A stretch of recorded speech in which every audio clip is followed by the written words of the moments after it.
இன்டர்நெட்ல millions of server இருக்கு. ஆனா நீங்க ப்ரௌசர்ல டைப் பண்றது என்னமோ ஜஸ்ட் ஒரு வெப்சைட் நேம். ஸோ ப்ரௌசரால எப்படி கரெக்ட்டா ஐடென்டிஃபை பண்ண முடியுது?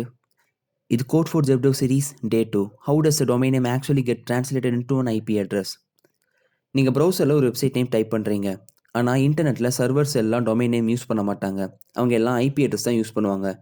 ஸோ ப்ரௌசருக்கு அந்த வெப்சைட்டோட எக்ஸாக்ட் ஐபி அட்ரஸ் தேவை. அதுக்காக ப்ரௌசர் டிஎன்எஸ் சர்வர் கிட்டக்க ரெக்வஸ்ட் சென்ட் பண்ணுது. டிஎன்எஸ் தான் டொமைன் நேம் சிஸ்டம். சிம்பிளா சொல்லணும்னா டிஎன்எஸ் ஒரு இன்டர்நெட் ஃபோன் புக் மாதிரி ஒர்க் பண்ணும்.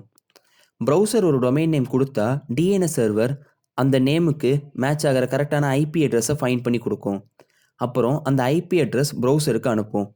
இப்போ ப்ரௌசர் சர்வரோட எக்ஸாக்ட் ஐபி அட்ரஸ் கிடைச்சதுக்கு அப்புறமா ப்ரௌசர் அந்த சர்வருக்கு ரெக்வஸ்ட் சென்ட் பண்ணும். இதுதான் இன்டர்நெட்டில் டிஎன்எஸோட மெயின் ஜாப். டொமைன் நேமை ஐபி அட்ரஸாக கன்வெர்ட் பண்ணுறது.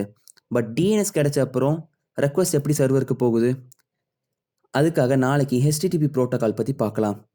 இந்த மாதிரி வெப் டெவலப்மெண்ட் கான்செப்ட்ஸை கிளியராக தெரிஞ்சுக்கணுன்னா கோட் ஃபோர்ஸ் வெப் அகாடமி சேனலை ஃபாலோ பண்ணுங்கள். கோட் ஃபோர்ஸ் ஃபிலாசபி ரொம்ப சிம்பிள். புரிஞ்சுக்கோங்க, கற்றுக்கோங்க, பில்ட் பண்ணுங்க.